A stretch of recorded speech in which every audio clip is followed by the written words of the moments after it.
As a photographer, I help raise awareness on environmental issues using or through my photographs. Cliché as it may sound, but photographs can say 1,000 words.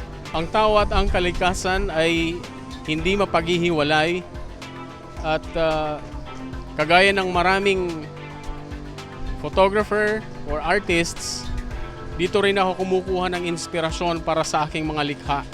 Ilang mga reminders sa katulad kong photographer, lalo na doon sa mga gumagamit ng film at nagpo-process ng kanilang film gamit ang darkroom. Ang mga chemical, film at lahat ng gamit sa ganong proseso ay considered na hazardous waste.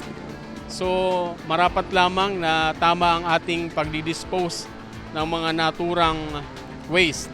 Hindi sapat na sisihin ang mga ahensya ng gobyerno sa mga pinsala sa ating paligid. Tayo rin bilang mamamayang Pilipino ay kailangang mag-isip paano natin matutulungan ang problema sa kalikasan.